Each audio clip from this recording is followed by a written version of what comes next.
Hello and welcome to Psychology in Seattle. I'm your host, Kirk Honda, licensed therapist. I'm Mandy, Kirk's cousin. And I'm Humberto Castañeda. I am a tour guide at the Fiscal Cliff. How do you guide that tour?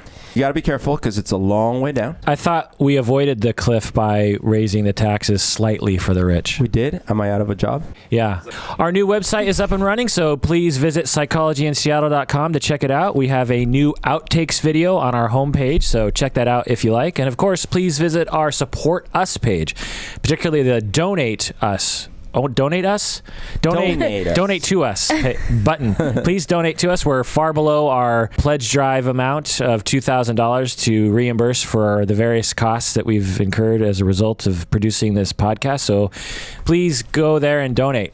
You can send emails to contact@psychologyinseattle.com. That's contact@psychologyinseattle.com. We always love hearing from our listeners. You can like us on Facebook. You can subscribe to us on iTunes. You can review us on iTunes. That'd be nice of you. Today's music is provided, as always recently, by Bread Knife Incident, whose music is also available on iTunes. And you can support us by telling friends about us, particularly if they're in the field. And feel free to email us if you want to be a guest on the show or you have something you'd like to share with our listeners. For instance, a dude from the UK is interviewing me this Friday. He emailed me and... He's from the UK? He's in the UK. He's a psychology student. Oh, wow. How are you going to understand each other? I don't know. That's crazy. He's going to be like, I have to go to the loo, and I'm going to be like, what are you saying? You'll talk about your fanny pack, and then he'll be a little confused. Oh, I found out there's another word that they have that's really naughty that you would never use. Was it you that was telling me? Me? Someone was telling me like some word that, dick. Like spotted dick is some sort of meal out there. It's food. Right. And a fag is a cigarette. Spotted dick is a dessert, I think. Oh, I want to spot a dick. No. No? Spotted, like your wiener has spots on it. It's a spotted dick. But it sounds like it's a dessert. Have you had spotted dick? You've been to England before, right? I have been to England before. And you've had a lot of spotted dick? Wait, I want to clear up the kind of wiener I mean, it's not wiener. I mean, why are we talking about this? Everyone's a wiener, baby. You're not asking for like, oh, just have a spotted tea or a spotted dick. No, it's spotted dick. And did you have some? No. Okay. I think it comes in a can. So Yeah. speaking Like a Heinz can. Yeah. Let me do some quick Googling. I got to know. Yeah. Just a second. Speaking of liking anything on Facebook, like a friend of mine, his father died, and he put up, my father died, he's now with my mom, and a few people liked the notice. Yeah. Right, yeah. You can't like that. I agree. When people post sad things, You should comment. Yeah. or I say Because nothing. I know feel what they awkward. mean. I know they're trying to offer support, but it looks so terrible. No. My father just passed away. 2 likes. I think people know what they mean. I know what they mean, but it's the wrong... I agree. We're lacking a tool. Yeah, there should be another button like Support.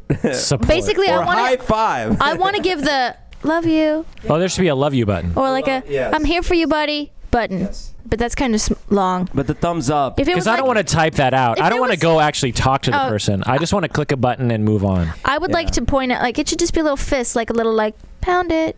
It's- I'm here for you, buddy. Right. And you'd be like, thanks. Or hug. Is there a hug button? Yeah, You're like, e-hug. The like is a thumbs up, and then the pound is a fist. All right, so what's a spotted dick? Spotted dick is a British steamed suet pudding. Pudding. That sounds worse than what I thought it was. Containing dried fruit, commonly served with custard. Let's look at this picture. Ooh. So it looks spotted? It looks spotted because that's the fruit. You see this picture? Oh. And it's called spotted dick. Steamed suet pudding. What the fuck is suet? That's weird. Oh my god. Suet is raw beef or mutton fat. I'm sorry. Pudding? Steamed mutton fat pudding on custard? What? Can you take a side note, just a couple minutes, when you're talking to this guy in the UK and ask him, About spotted dick. yeah. Can you say that with an English accent? What a lovely... You're my Italian! God. pardon me. Is that grape poupon on your shoe? Can you say in SSV, I would like some spotted dick, but say spotted dick in English. All right, so... ¿Te gustaría un poquito de spatatic? Ooh, I want some. All right. All right. I have a story to tell you guys. All right, you ready? Okay. This is spatatic.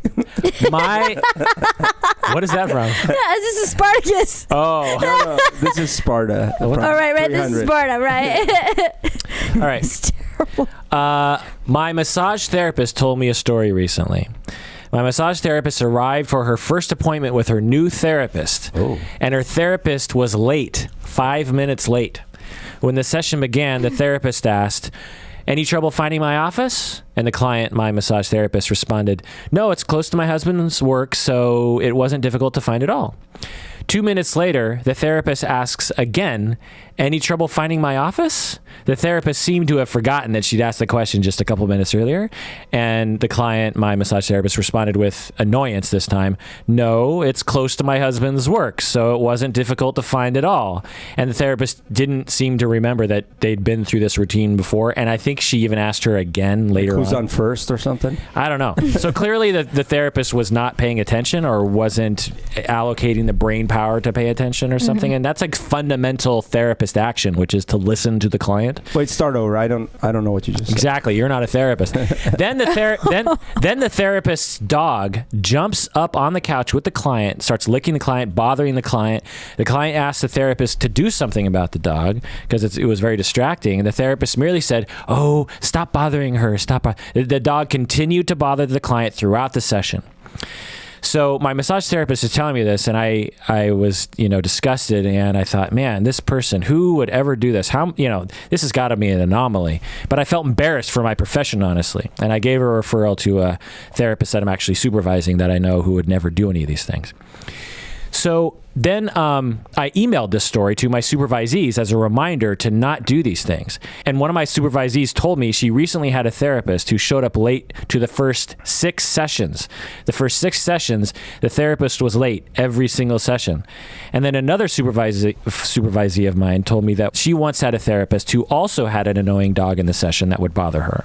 So I thought I should make a podcast titled "Obvious Shit Therapists Shouldn't Do." Hey, deserving listeners, this is an old episode that we have re-released as a patron-exclusive episode. So if you want to hear the full episode, you have to become a patron of the podcast by going to patreon.com. Patrons get access to all the premium episodes on the Patreon page and on their phone podcast application, or app as they call them. When you become a patron, we'll let you know how to access the premium feed on your phone. And remember that 20% of your monthly pledge goes towards various charities that we support.